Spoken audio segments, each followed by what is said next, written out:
नमस्कार दोस्तों, आपका हमारे चैनल में स्वागत है।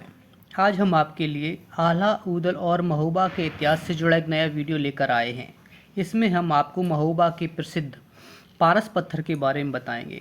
इसमें हम आपको ये भी बताएंगे कि पारस पत्थर महोबा में कहाँ से आया और आला ऊदल को पारस पत्थर कहाँ से मिला। तो चलिए अब विस्तार से सारी जानकारी जानते हैं। इसमें दी गई जानकारी आला के ग्रंथों और इंटरनेट पर मौजूद कंटेंट पर आधारित है। पारस पत्थर एक बहुत ही चमत्कारी पत्थर है। पारस पत्थर को पारस मणि के नाम से भी जाना जाता है। पारस पत्थर जिसको भी मिल जाए वह संसार का सबसे धनवान व्यक्ति हो जाता है, क्योंकि पारस पत्थर की विशेषता ही ऐसी है। पारस पत्थर एक ऐसा चमत्कारी और अद्भुत पत्थर है कि लोहा जब इसके संपर्क में आता है तो यह पत्थर लोहे को सोने में बदल देता है। इसका अर्थ यह हुआ कि अगर आपके पास पारस पत्थर है तो जितना चाहे सोना बना सकते हैं। यह पत्थर इतना दुर्लभ है कि संसार में बस कुछ ही लोगों पर होने की बात होती है। अब हम आपको बताते हैं महोबा के पारस पत्थर के बारे में, जिसका जिक्र आला के ग्रंथों में बार बार होता है।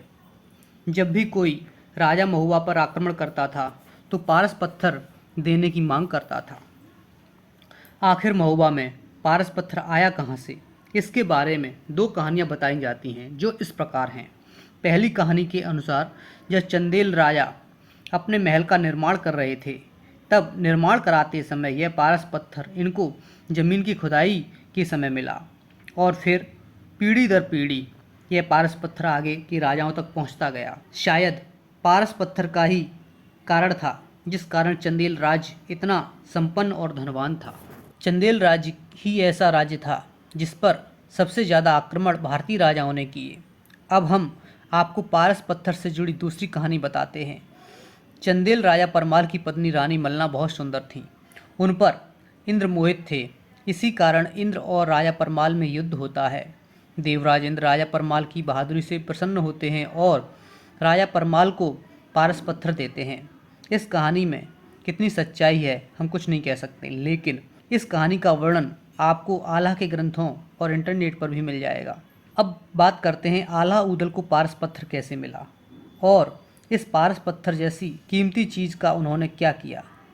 जब पृथ्वीराज चौहान ने महोबा पर आक्रमण किया तो पृथ्वीराज चौहान ने महोबा का नौलखा हार, पारस पत्थर, आला ऊदल के घोड़े और चंद्रावल के डोले की मांग रखी थी। इस पर पारस पत्थर की सुरक्षा के लिए राजा परमाल ने पारस पत्थर आला ऊदल को सौंप दिया था। आला जब संन्यास लेकर गुरु गोरखनाथ के साथ जाते हैं तब पारस पत्थर को महोबा में बने तालाब में फेंक देते हैं। उनका मानना था अगर यह पारस पत्थर महोबा में रहेगा तो इसे पाने को राजा बार बार महोबा पर आक्रमण करते रहेंगे।